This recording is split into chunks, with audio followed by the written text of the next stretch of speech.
Hola a todos, muy buenos días, bienvenidos a serenitymarkets.com, su web de información financiera en tiempo real de referencia. Les habla José Luis Cárpatos y esta es pues nuestra tradicional cita de cada sábado con el vídeo con las 4 claves de la semana que ahora termina. La clave técnica, la clave fundamental, la clave de fontanería de mercado y varios. Pues empezamos a grabar hoy sábado 1 de julio a las 9:10 de la mañana. Bienvenidos de nuevo.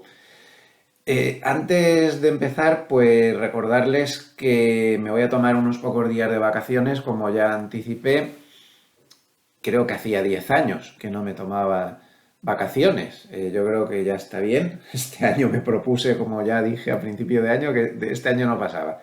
Tengo que delegar, tengo que descansar, en fin, si quiero aguantar 20 años más, que es mi objetivo, al pie del cañón hay que dosificar las fuerzas. Así que este año sí que me voy a descansar un poco. Entonces, este será el último vídeo de sábados hasta el sábado 22. Ahí volveremos a la normalidad, es decir, nos vamos a saltar 2 sábados por vacaciones, el del día 8 y el del día 15. Además es que, aunque quiera, no voy a poder, que sobre todo el 15 es el día que me vuelvo, tengo que atravesar toda Francia y espero poder salir vivo de la empresa, porque miedo me está dando de ver lo que está pasando en Francia. Qué barbaridad, cómo estamos últimamente a nivel sociedad, cuántos líos, cuántos problemas de unos y de otros. Tremendo, ¿eh? Tremendo, entre unas cosas y otras, la guerra, lo otro. En fin, que 2 sábados estaremos sin vídeos.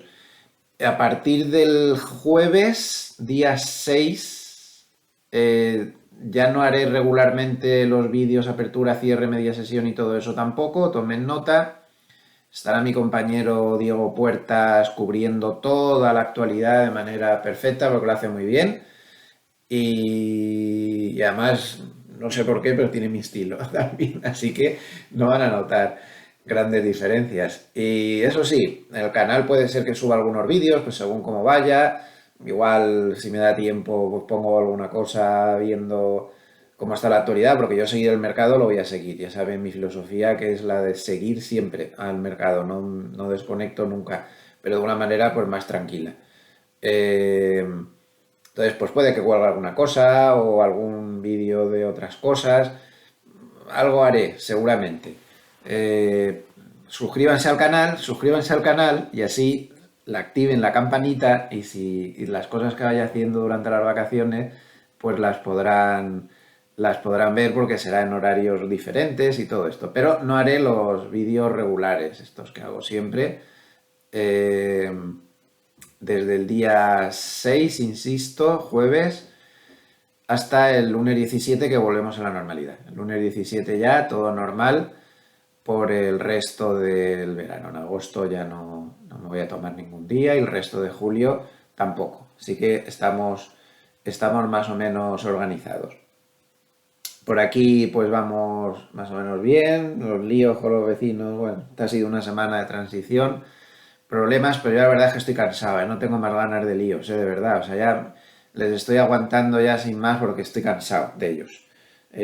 Son refractarios, cada vez que hay una pelotera son 3 o 4 días de descanso y luego vuelven los problemas otra vez.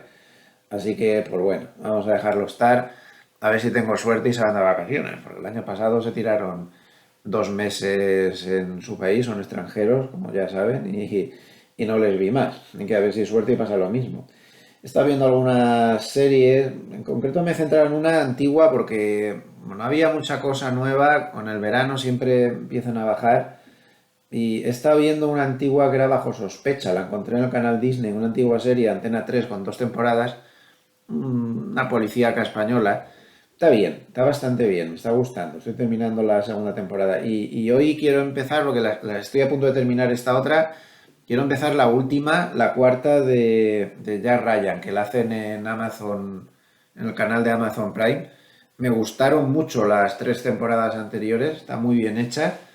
Y a ver qué tal está esta cuarta, a ver si merece la pena. Y que ya les iré contando. Antes de empezar, un poquito de propaganda rápida. En Intefi Escuela de Negocios ya saben que estamos con el periodo de matrícula abierto para el próximo máster en mercados financieros, con un programa ampliado.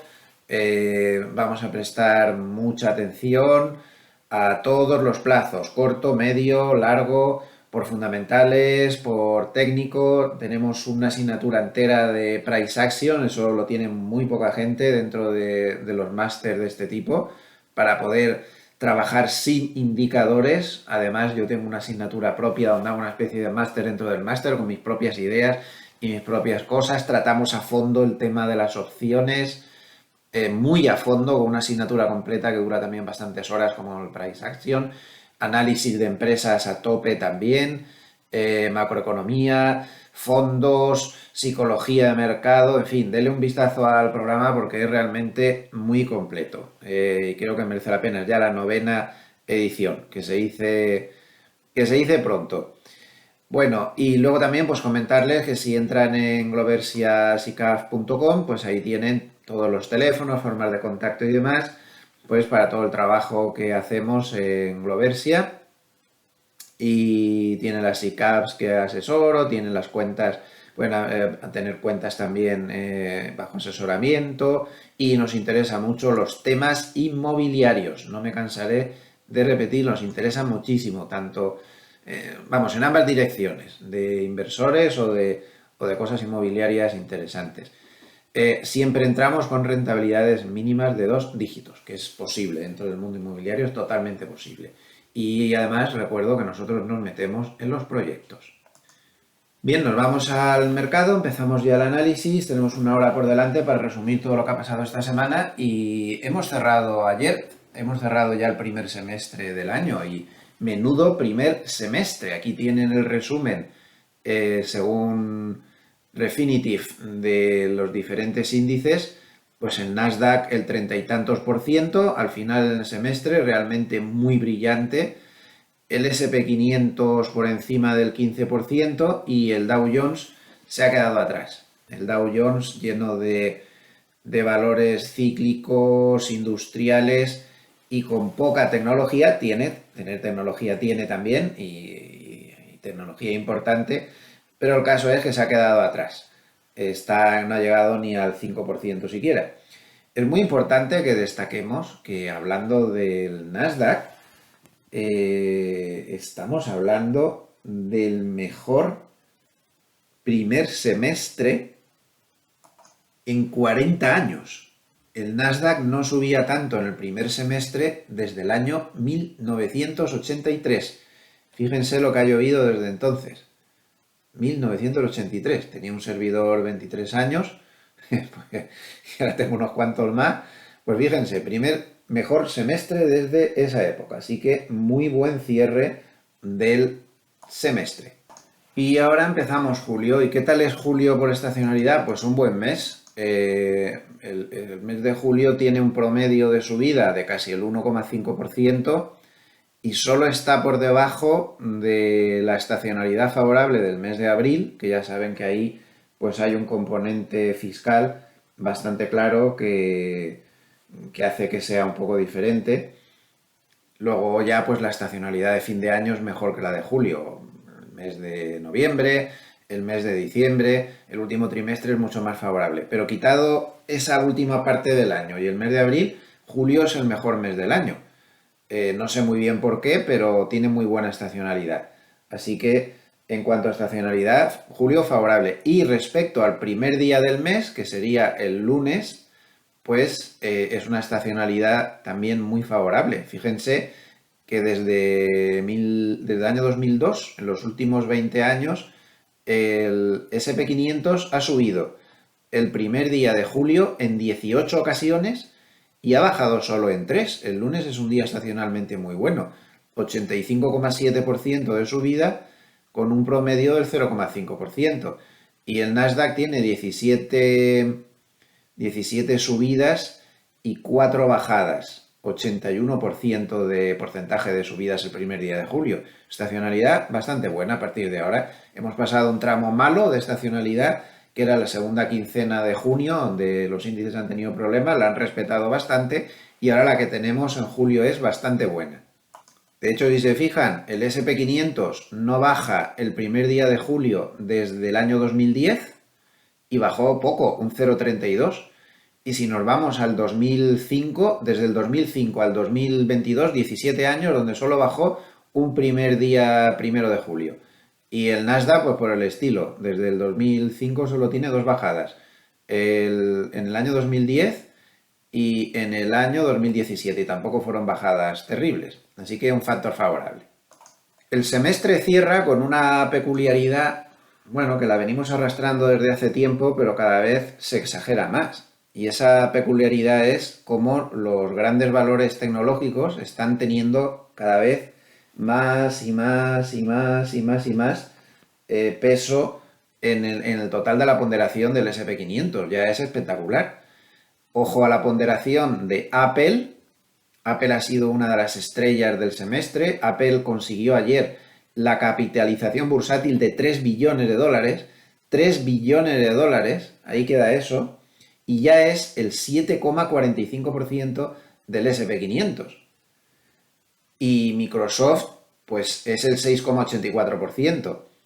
Si nos vamos a esta comparativa que está muy bien hecha de ISAR y Morningstar, al 2015, por ejemplo, también Apple y Microsoft eran los dos valores que más ponderaban, pero fíjense qué diferencia. Apple era la mitad y Microsoft mucho menos de la mitad, casi 3 veces menos, 3,97 y 1,96. El índice estaba muy bien ponderado, no tenía así valores que se lo llevaran abajo y arriba como se lo llevan ahora. Apple era el único, pero con un 3,97, la diferencia es enorme. Y por curiosidad, pues fíjense cómo cambian las cosas. El tercero era ExxonMobil, una petrolera, el cuarto era Johnson & Johnson, pues que hace de todo, farmacéutica, productos químicos o tipo de cosas, General Electric, JP Morgan, la empresa de Buffett, Procter Gamble. ¿Cómo ha cambiado todo, verdad? Ahora nada que ver. Después de Microsoft está Alphabet con 3,71, es decir, el tercero tiene casi la misma ponderación que tenía el primero en 2015, Amazon 3%, Nvidia 3%, Tesla 2, Meta 1,71, total, que 3, 4, los 7 grandes, como dice Harnett, los 7 grandes tienen el 28% del índice. Esto es una barbaridad. Esto es una barbaridad. En el 2015, los 10 grandes tenían el 17,25% del índice y ahora tienen el 31,72%. Entonces, estamos en un índice que está muy condicionado. Eso sí, las 3 que completan los 10 primeros no son tecnológicas. Tenemos a la empresa de Buffett, a una compañía de cuidado de la salud y Johnson & Johnson. No son tecnológicas, pero bueno, los 10 grandes, 32%. Ellos solos. El índice está para darle una revisión en el taller.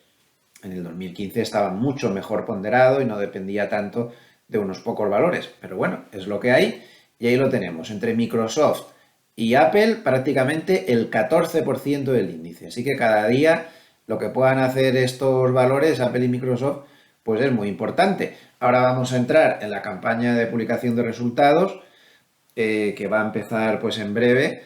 Va a ser la clave del mes de julio. Y vamos a ver qué pasa. ¿En cuáles hay que fijarse? Pues los tienen ahí. En esos es en los que hay que fijarse porque son los que realmente pues mueven mercado. Netflix, no sé qué, tal, también son importantes, pero no están ahí. No están en la lista de los que más ponderan. Así que a tenerlo en cuenta para esta temporada de publicación de resultados.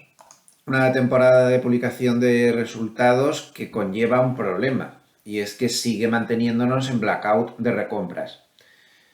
Conforme vaya la campaña de resultados avanzando, se volverá a abrir la espita de las recompras y hacia finales de mes este tema estará otra vez en marcha y tendremos 2 meses, pues agosto, desde mediados de julio finales hasta finales de septiembre, donde tendremos otra vez las recompras a todo trapo para luego entrar en otro periodo de blackout. Es un mes de blackout y 2 meses de espita abierta.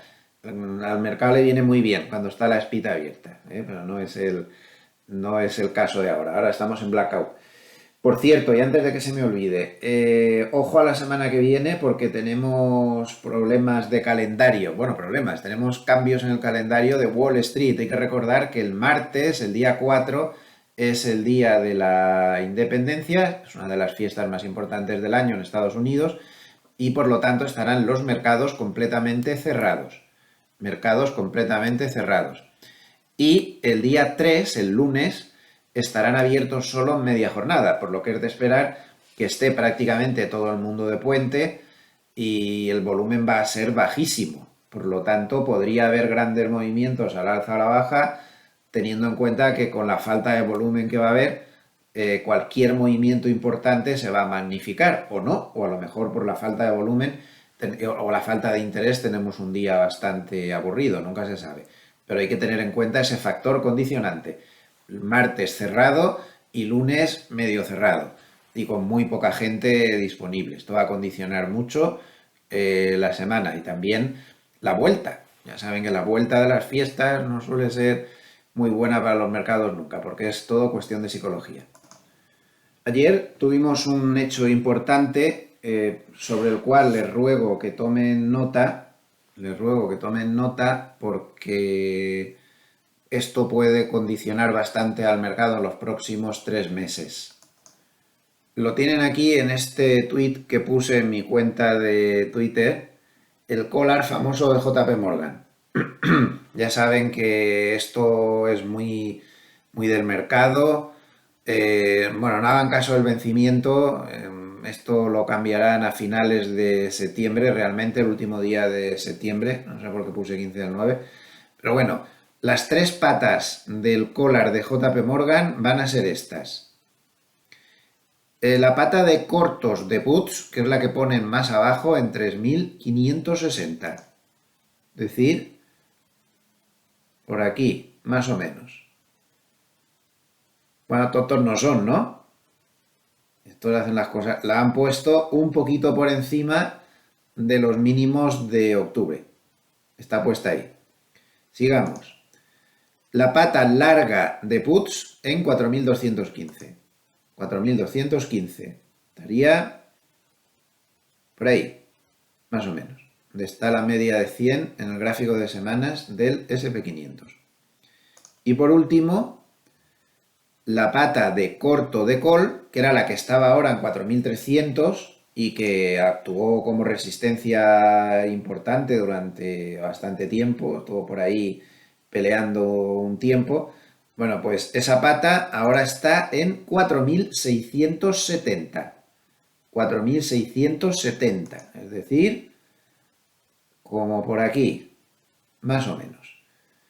A que tienen cerca de los máximos anteriores, cerca de los mínimos anteriores y un poco por en medio.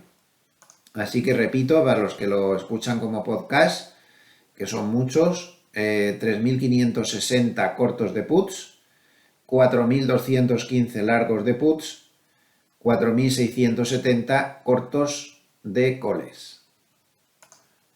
Vamos a empezar por el aspecto técnico. Como verán, le estoy dando mucha importancia al aspecto técnico últimamente porque, como saben, sigo defendiendo que la macro no está sirviendo para operar en esta fase de mercado y además porque creo que últimamente le estamos quitando importancia al análisis técnico a nivel general. En el mundo de YouTube donde me muevo, pues hay muchísima gente que te habla de macro, que te habla de circunstancias de la economía y demás, pero cada vez hay menos grandes canales que toquen bastante el tema de análisis técnico. Sí que los hay, por supuesto, y buenos, pero está el tema un poco olvidadillo. Yo creo que es una muy buena manera de defenderse y lo que pretendo pues es con este sistema no tan sencillo como el que teníamos hasta ahora, pero un poquito menos sencillo, pero muy sencillito también, pues lo que intento es hacer ver que lo más importante para poder sobrevivir en el mercado pues es tener un esquema, un sistema de especulación, que puede ser este u otro. Este puede que sea demasiado simple, pero bueno, y moverse un poco con eso y no hacer cosas raras. Y con eso, pues puede sobrevivir bastante bien. Hemos estado viendo durante la semana en los vídeos de apertura-cierre, ahí también insisto mucho en eso, y pueden hacer un seguimiento más a corto plazo, con el gráfico de una hora del SP500, pues cómo se interpretaría el método también en el gráfico de semanas, que es el que más me interesa, para poder trabajar a medio largo plazo.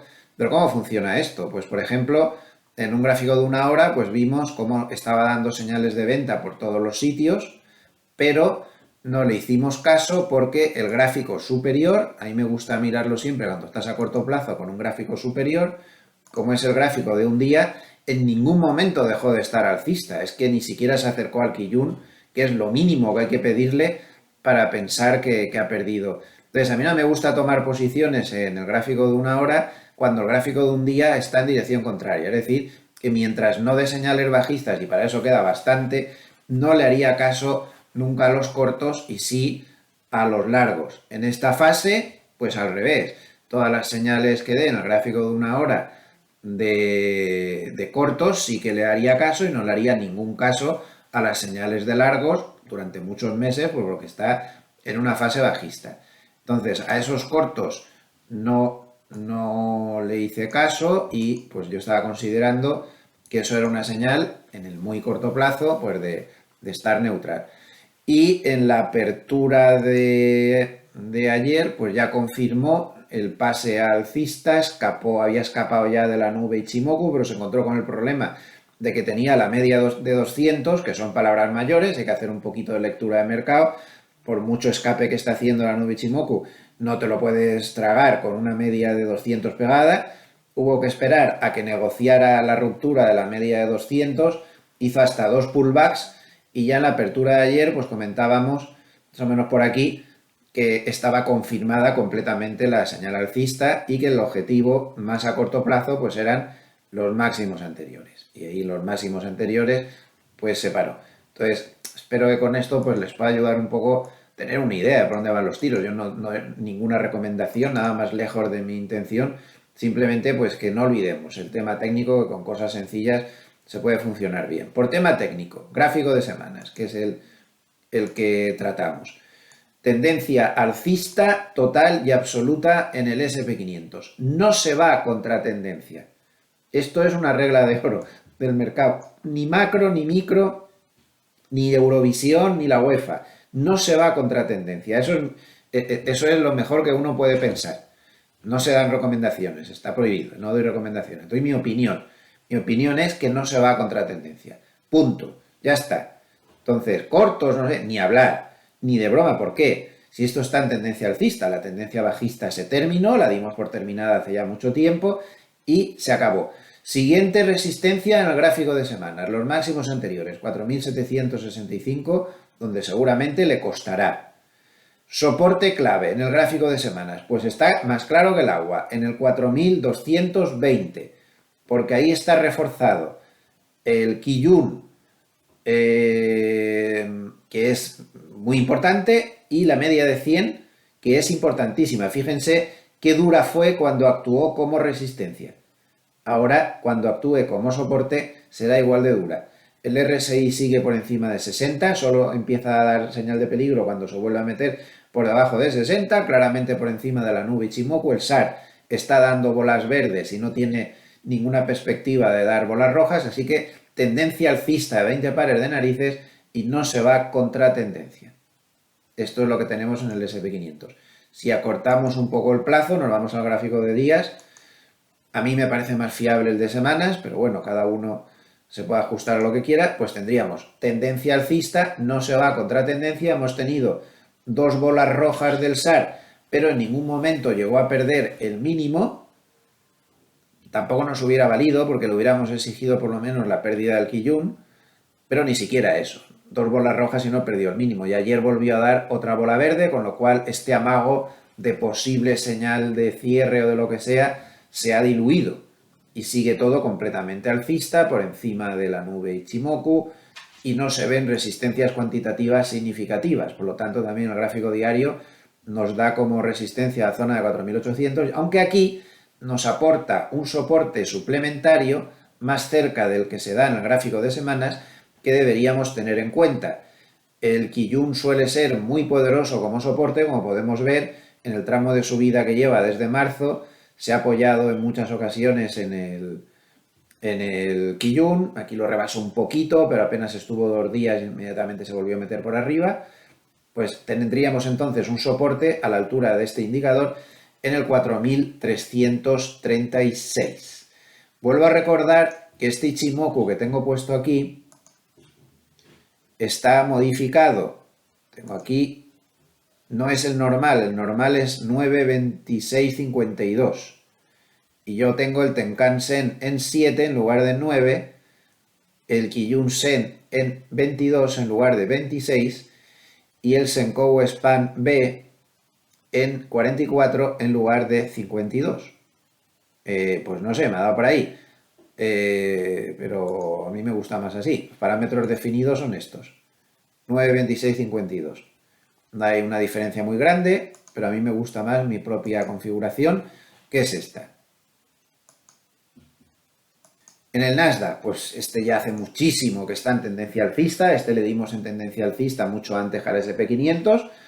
Y bueno, pues espectacular la señal que dio. Escapó de la nube Ichimoku, aquí, rompió la media de 200, hizo un movimiento de libro, estoy hablando del gráfico diario, hizo un movimiento de libro volviendo a la media de 200, rompió el máximo, vamos, no había la más mínima duda ya cuando rompió este máximo de que estaba confirmando todo, rompió el retroceso de Fibonacci del 50% y desde entonces pues no para de subir. Pues nada, tendencia alcista absoluta, nos vamos al gráfico de semanas que es el de referencia. Y ahí lo tenemos también, pues todo roto, no tiene nada en absoluto hasta los máximos anteriores, nivel que creo que tiene muchas posibilidades de llegar a tocar, francamente. Estaríamos hablando del 16.620 de la temporada de resultados, va a depender. Como los resultados salgan de los 7 grandes medio bien, se irá aquí con bastantes probabilidades y completaría ya el retroceso del 100%.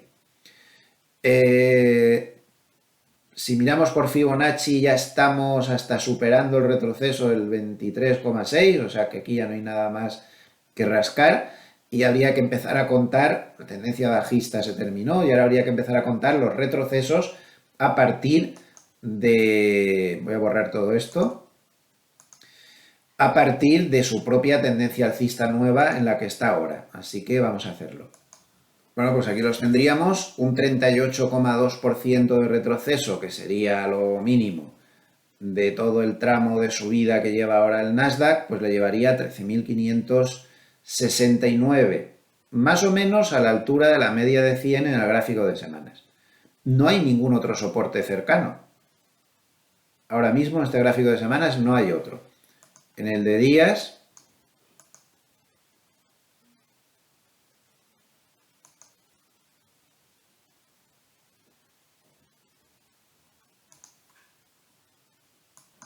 pues tampoco. Así que alcista total. Perdón, en el Nasdaq sí que habría, es que se me había borrado el Kijun, no sé por qué. Tendríamos a la altura del Kijun, que está en 14.870 en el gráfico diario. De momento, como ven, el Kijun está funcionando bastante bien y desde el 17 de marzo todas las caídas están parándose más o menos en ese nivel, como pasó recientemente, se paró justo a esa altura, así que vamos a considerarlo como soporte de momento ahí. El gráfico del DAX sigue totalmente alcista, pero tiene un problema y es que sigue chocando contra esa grandísima zona de resistencias que tiene, donde se paró en el año 2021 2 veces, donde se paró en el año 2022, toda esta zona de por aquí, y ahí se está frenando una y otra vez. De momento soporte a la altura del Kijun en el 15.640 más o menos, mientras no se meta por debajo, la tendencia alcista sigue siendo impepinable y ojo, si consiguiera con razón o sin ella, con la macro, con la micro, con el IPC o con el PCI, cuidado si rompiera esta zona de resistencias porque puede hacer un movimiento al alza realmente brutal. Realmente brutal. Así que atención.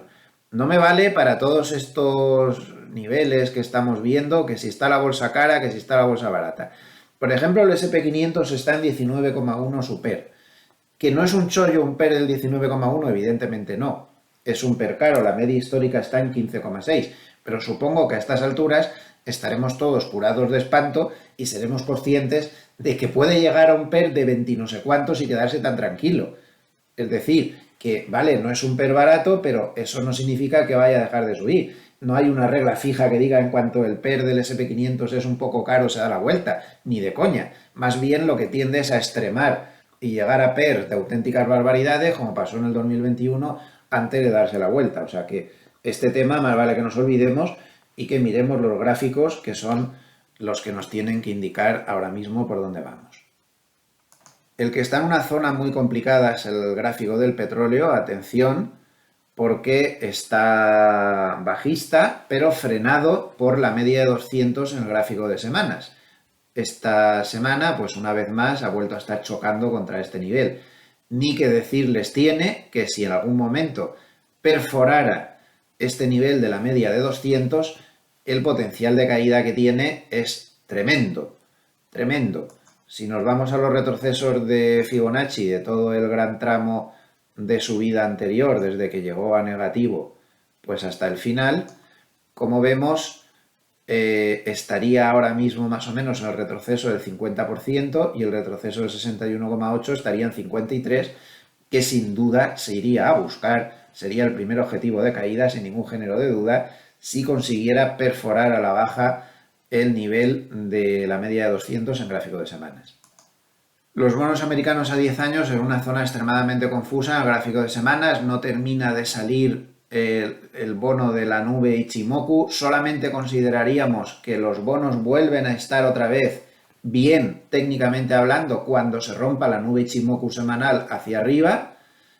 No sucede desde marzo del 2021, es curioso, pero está por debajo de la nube desde marzo del 2021. Mientras no la rompa, con los bonos no se puede cantar victoria. Está una fase ahí muy confusa, ahora está volviendo a meterse por debajo del quillum, pero bueno, está en un lateral bastante confuso y la única posibilidad sería salir por ahí. Salir por debajo del lateral pues no sería muy buena señal, nos volvería a confirmar que retoma las bajadas. No consiguen los bonos rebotar, el potencial que tienen es tremendo. El día que de verdad se vea que la Reserva Federal se está quietecita con los tipos de interés, los bonos tienen un potencial tremebundo, ¿no? Va a recuperarse.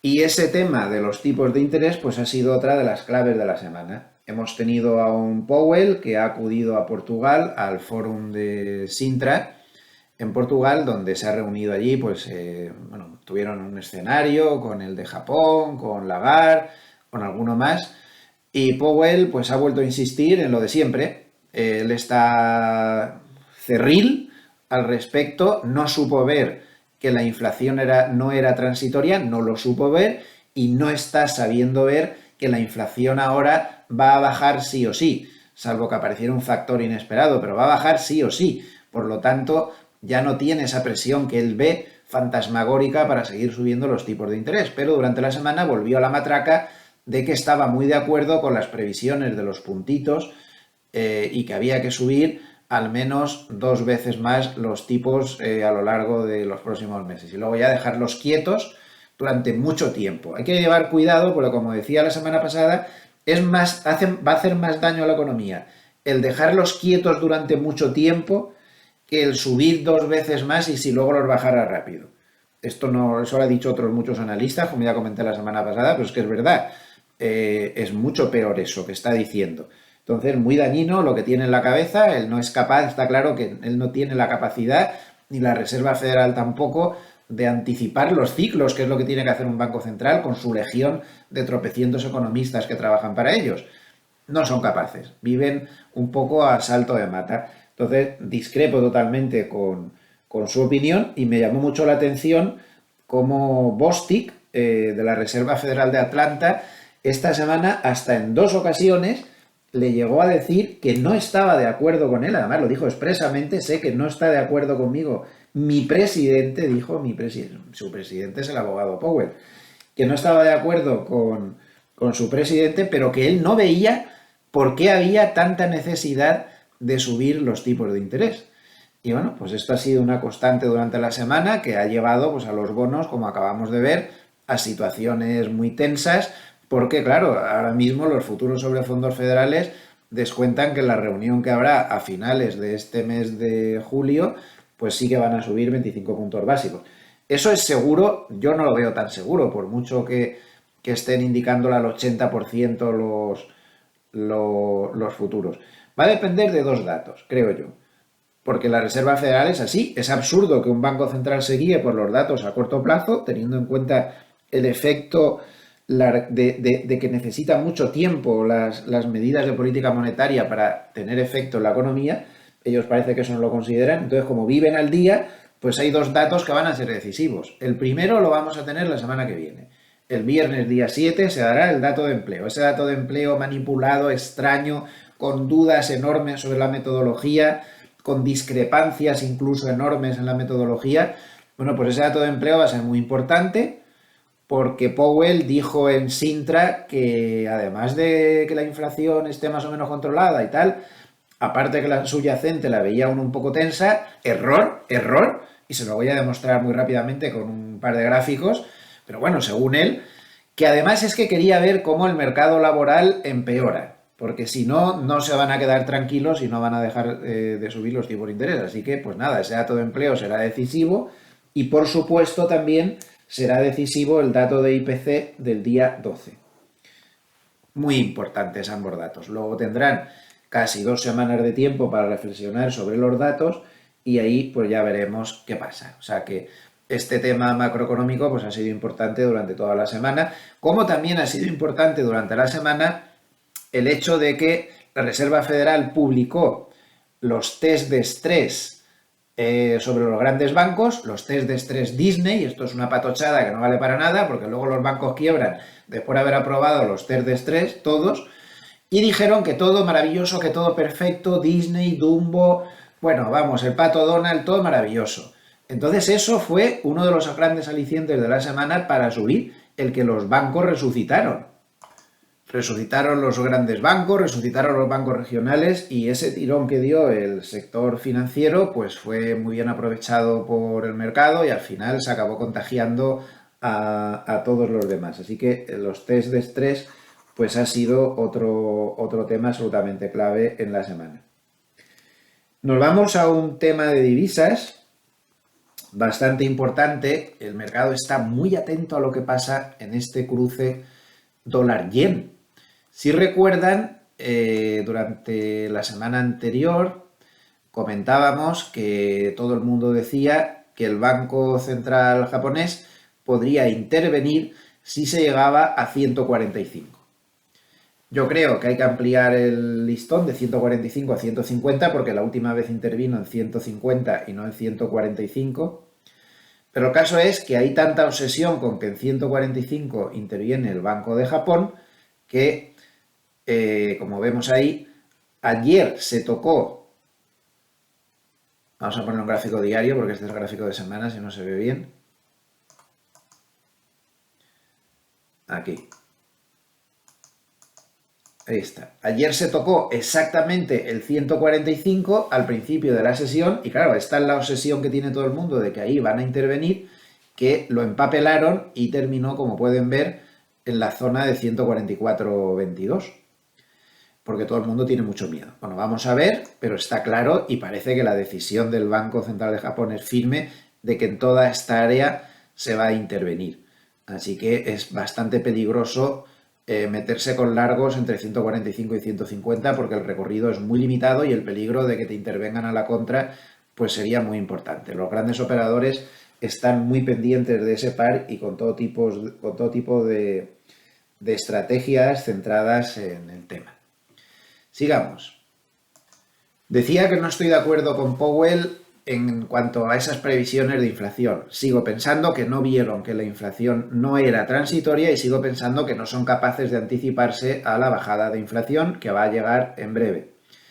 Mira, vamos a poner algunos gráficos que pueden ilustrar esta opinión personal.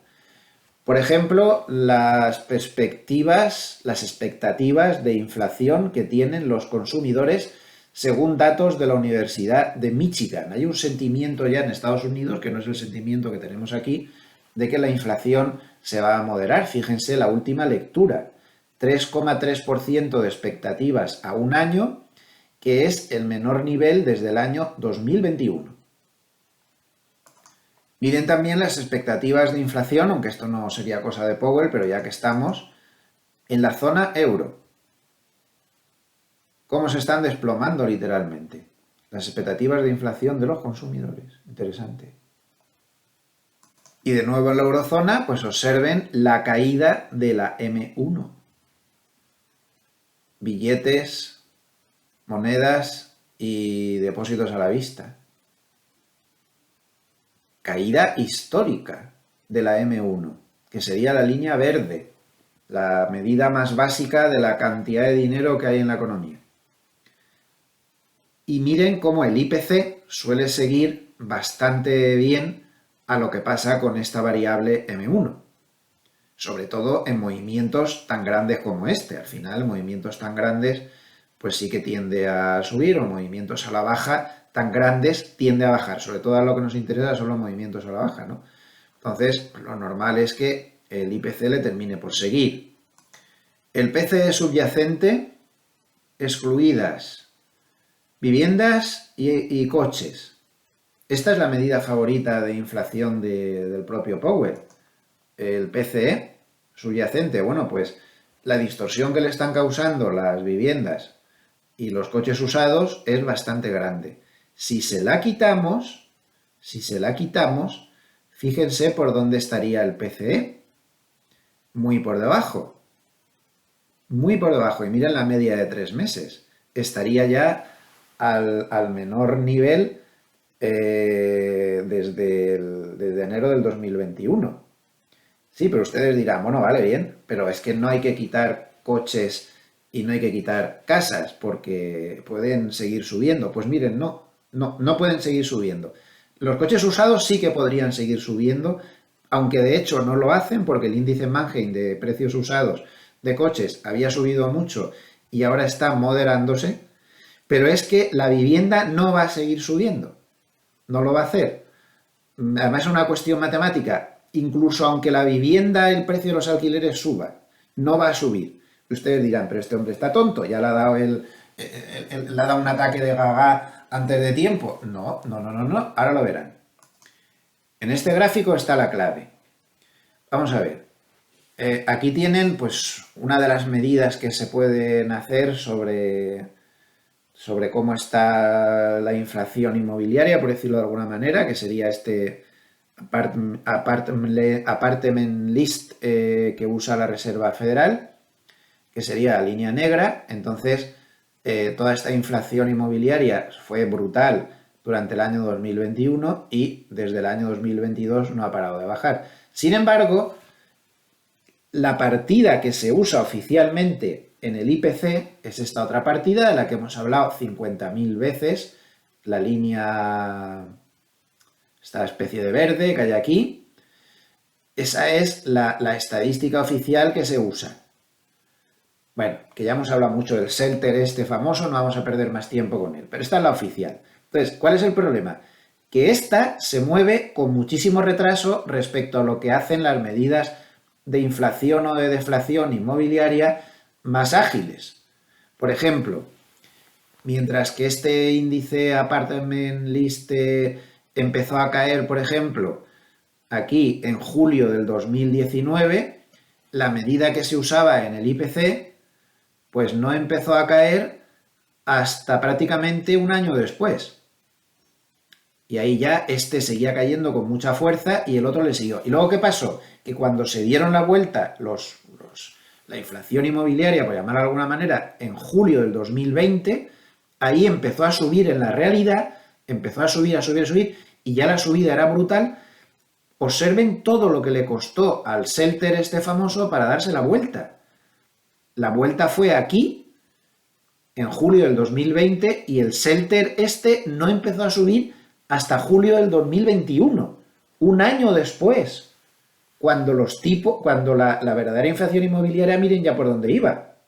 Entonces, ¿ahora qué ha pasado? Lo mismo, pero al contrario. La caída ha sido espectacular, pero como esto va con un año casi de retraso, la caída empezó pues en febrero, marzo, por ahí, del 2022 y ahora pues está empezando a girarse ahora un año después, que es lo que tarda. Entonces, aunque ahora vuelvan a subir los precios, aunque ahora vuelva a subir esa inflación inmobiliaria, el componente que aparece en el IPC subyacente, y ojo que la subyacente, este SELTER, esta medida de inflación inmobiliaria, es el 42%, ojo, 42% de la subyacente y el 30% del índice general.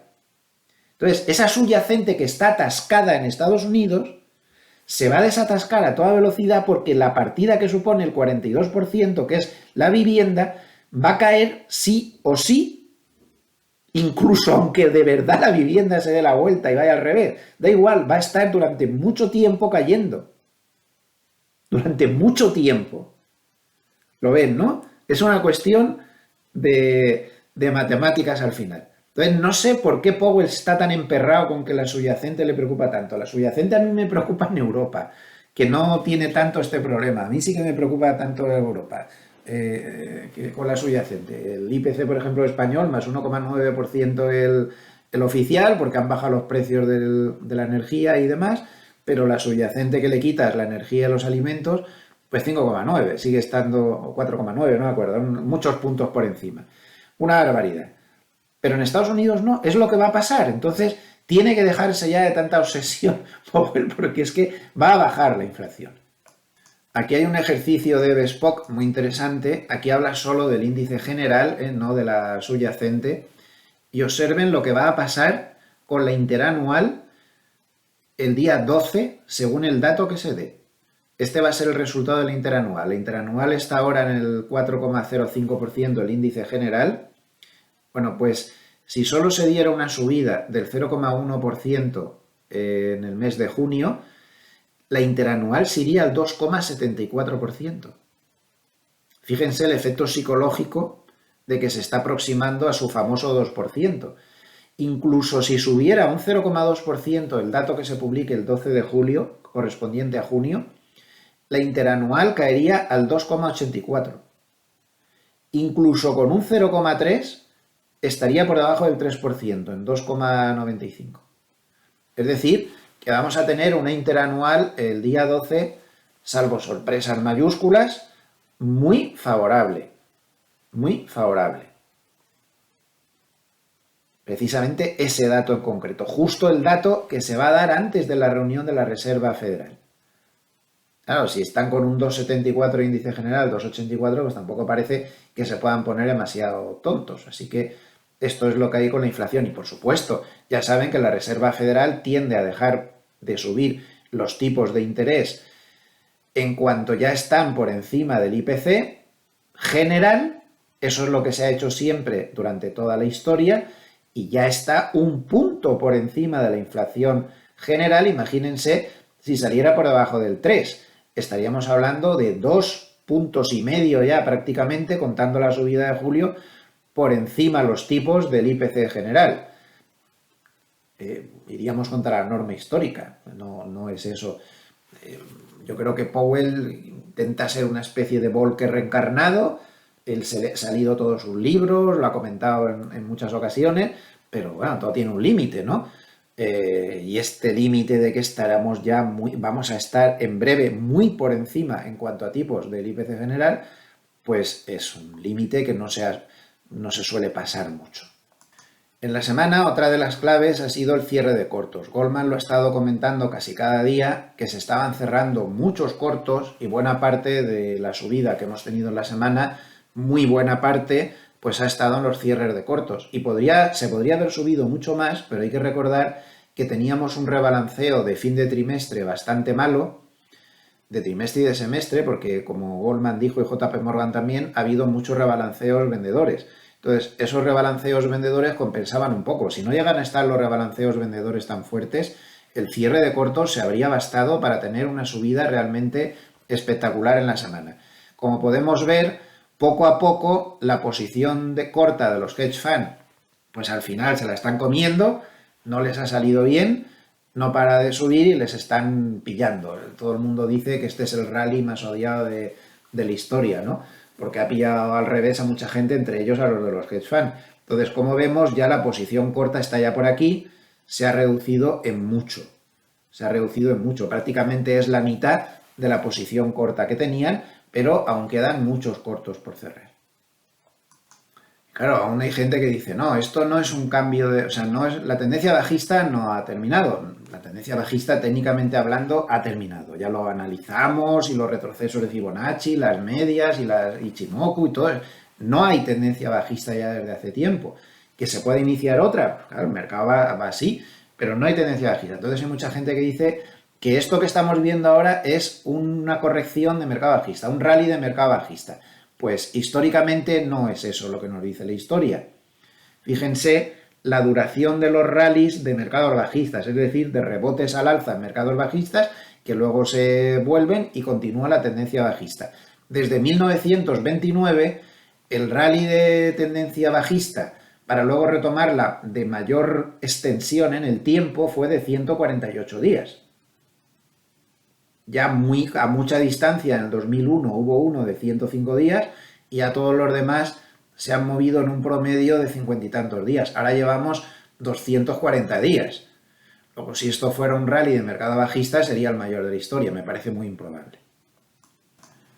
Bien, una de las claves más importantes de esta semana que acabamos de dejar atrás es una clave macroeconómica. Y es que el mercado está volviendo a descontar. A ver, el mercado se equivoca mucho, ha cambiado de opinión como 20 veces en lo que va de año y no ha acertado. Pero bueno, es lo que hay en cada momento y hay que saber en qué se está pensando en cada momento para comprender las diferentes reacciones que vamos teniendo. Bueno, pues el mercado ahora ha vuelto a su famosa economía Goldilocks. Esa expresión anglosajona que significa economía ricitos de oro. Es decir, economía perfecta, donde todo es maravilloso, donde todo es perfecto. Entonces, se ha terminado la semana pensando que todo va a ser perfecto, que los datos macro están mejorando. Hemos tenido muchos datos a lo largo de la semana donde se veía una cierta mejora económica. Entonces, en lugar de considerarlo mal, se ha considerado bien porque se cree que vamos a tener una economía a ricitos de oro, todo perfecto, todo maravilloso, en la cual no va a haber recesión, o si lo hay, será un aterrizaje muy suave, pero la inflación va a bajar.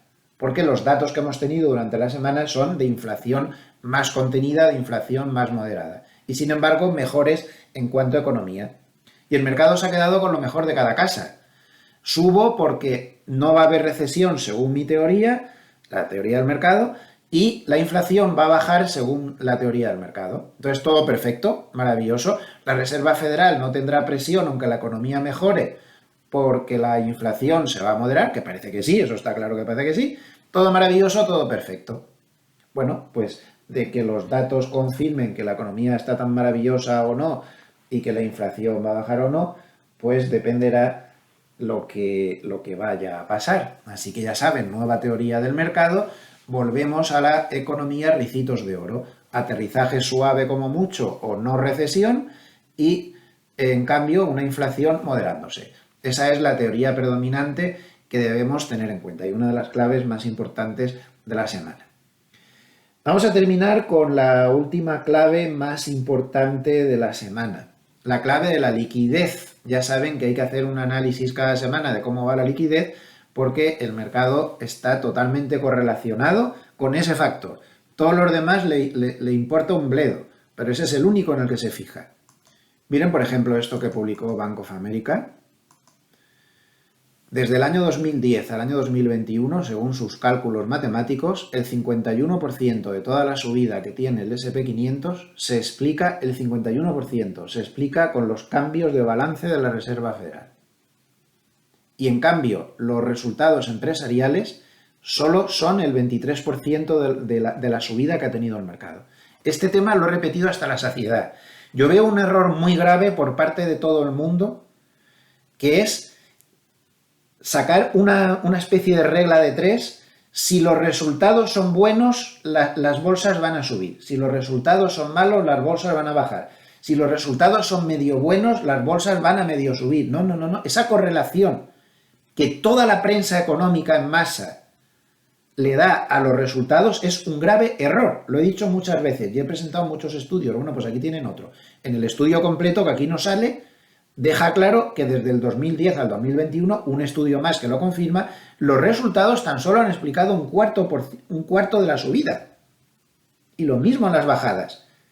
Las otras 2/3 partes para explicarnos por qué sube la bolsa y por qué baja la bolsa no son los resultados. Entonces, basta ya de decir que si hay buenos resultados subimos y si hay malos resultados bajamos. No es exactamente así. Un 75% de lo que vaya a pasar no depende de los resultados, por increíble que nos pueda parecer. No es una ecuación. No es una ecuación donde haya una correlación del 100%. No, no lo es. Evidentemente, si los resultados son buenos, será más fácil que la bolsa suba, y si los resultados son malos, al revés. Pero puede ser que con resultados buenos se caiga y puede ser que con resultados malos se suba. Lo que sí que explica el mercado es la liquidez, los balances de la Reserva Federal, los líos que se llevan entre manos la Reserva Federal. Observen este gráfico de Bloomberg, absolutamente, y de LLC Investment Strategy, absolutamente increíble. R cuadrado de correlación entre los cambios de liquidez y el S&P 500, 85,6, 0,85, 85,6%. Toma ya. Luego, eso significa que la variable de liquidez explica el 85% de la variable del S&P 500. Ahí queda eso. Tremendo, ¿no? La liquidez lo es todo. Cuando la liquidez cae, el mercado cae. Cuando esto ya lo venimos nombrando desde hace varias semanas. Cuando la liquidez sube, tal. Considerando como liquidez el balance de la Reserva Federal menos los repos menos el balance de cash que tiene el Tesoro en la Reserva Federal.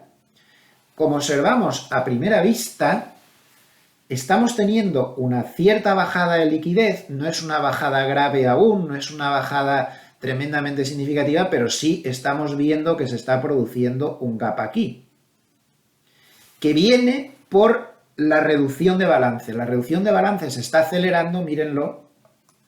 Aquí lo tienen. Ha habido una reducción de balance bastante importante. De hecho, han limpiado a base de reducción de balance lo que había subido con las ayudas que habían dado los bancos. Ha habido una reducción de balance importante, por eso está bajando ese cálculo de liquidez. Pero claro, miren a qué niveles de liquidez estamos. Es que tela marinera, ¿no? Estamos en unos niveles de liquidez que sí, ha habido una reducción de balance, pero fíjense a dónde estamos. ¿Dónde estábamos en el 2020 y dónde estamos ahora? Hay muchísima liquidez en el sistema. Y además, volviendo a este gráfico, aunque se ve ahí una divergencia, las facilidades repo han aumentado y el balance de cash del Tesoro en la Reserva Federal ha aumentado. Porque si hubiera sido por esta primera partida, la caída habría sido espectacular, como acabamos de ver en el otro gráfico, que se centraba solo en la reducción del balance. Pero estas dos partidas le han compensado bastante dentro de lo que cabe. En concreto, el dinero que tiene el Tesoro en la Fed es porque no está haciendo lo que se pensaba del todo con los rellenos con las emisiones, de deuda y demás. Bueno, había una serie de cuestiones ahí, pero de momento la liquidez está bajando y teóricamente daría un cierto gap ahí. Si lo ponemos más a corto plazo, esta misma forma de cálculo no es la misma forma de cálculo que antes, esto sería las reservas bancarias, pero bueno, nos sirve también. Hay un gap ahí. La liquidez está ahora un poco más flojeras desde hace unos días, no es una cosa dramática, pero está montándose un gap con la bolsa. Esto podría ser inquietante. Si continúa, habrá que vigilarlo. Aquí tienen lo que ha pasado históricamente, cada vez que se han producido estos gaps y demás. A vigilar. Tema a vigilar. Y entonces, ¿qué puede haber ahí? ¿Puede haber algún tipo de liquidez en la sombra que no está aquí en esta fórmula? Sí, la hay. Miren lo que dijo el jueves Tim Iraos, del Wall Street Journal, que es el hombre de la Reserva Federal ahí medio infiltrado en el Wall Street Journal. Los préstamos de la Reserva Federal a los bancos siguen subiendo hasta su nivel más alto desde principios de mayo. ¡Ostras! Liquidez extra que está por fuera de esa fórmula. El miércoles el programa de financiación bancaria a plazo, el miércoles de esta semana, ascendía a 103.000 millones de dólares, liquidez en la sombra. Aquí tienen esta liquidez en la sombra. Si es que cuando no tenemos una cosa tenemos otra. El famoso BTFP, esta invención que tiene, pues como saben, 3 meses. Pues observen este nuevo factor relacionado con la liquidez, esta liquidez en la sombra que ha aparecido, que antes no estaba y ahora sí está, puede tapar un poco el pequeño agujero de la distorsión que acabamos de ver ahí. Porque observen en la línea azul cómo van esas ayuditas en un índice que han creado. Las ayuditas están en máximos desde que empezaron, miren por dónde van. Y claro, el SP500, que sería la línea roja, aunque el resto de cálculos relacionados con la liquidez nos dan bajada, esta liquidez en la sombra, observen cómo ha subido acompañando al SP500 exactamente en el último tramo de subida. Y como podemos ver desde que apareció esta ayudita en la sombra, tiene muchísima correlación también con lo que hace el SP500. Ya ven que no para. Si cuando no te sale por un sitio, te sale por el otro. No sé si habría que añadirle a la liquidez mundial que hay dando vueltas por el mundo la que está inyectando el Banco Central chino, que ya está intentando ayudar a su economía porque va muy mal, y durante toda la semana hemos tenido comentarios de que está intentando ayudar a la economía, está inyectando dinero, está haciendo todo tipo de cosas.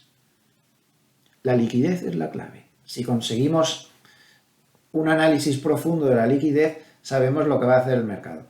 No obstante, algo de prudencia sí que, a pesar de que aquí tenemos una buena explicación de que hay otra liquidez, por otro, entre comillas, por otro sitio que ayuda, una cierta llamada de atención sí nos da la evolución de los gráficos anteriores. No sé, este mes de julio puede ser estacionalmente alcista, pero si sigue habiendo tanto gap, podría haber al final problemas. Simplemente a vigilar, nada más. No es una cosa de momento aún grave. En varios, comentar un par de cositas interesantes. Bueno, pues fíjense, el SP500 es la línea azul, lo que están haciendo los grandes. Meta, Apple, Amazon, Alphabet, Tesla,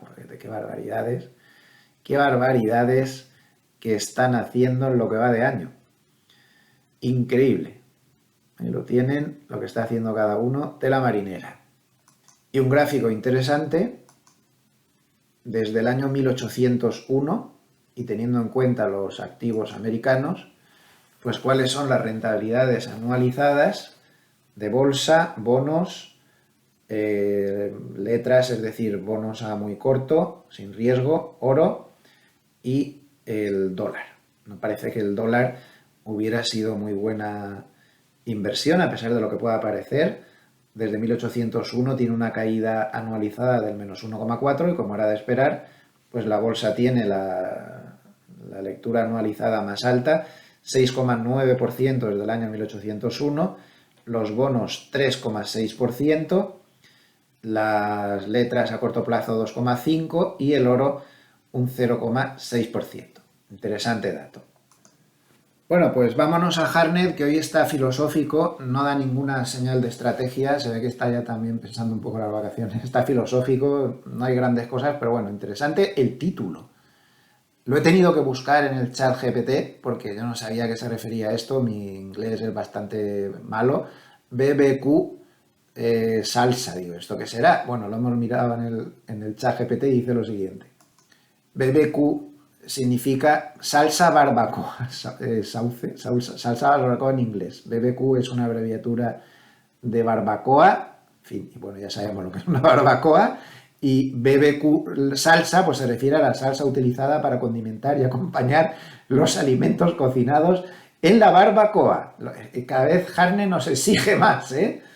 Bueno, pues ese título de la salsa de la barbacoa, pues parece que muy optimista no está, parece que sigue bastante pesimista, Bueno, vamos a ver, es que dice muchas cosas, es muy largo, pero voy a comentar algunas, pues por ejemplo que el paro de Estados Unidos en abril del 2023 era el más bajo desde el 69, que el paro de los jóvenes en China en mayo era el más alto de la historia, que el déficit presupuestario de Estados Unidos en los pasados 12 meses fue el 8% del Producto Interior Bruto. Esto es una barbaridad, lo cual es el mayor en 60 años, fuera de guerras o recesiones, dice.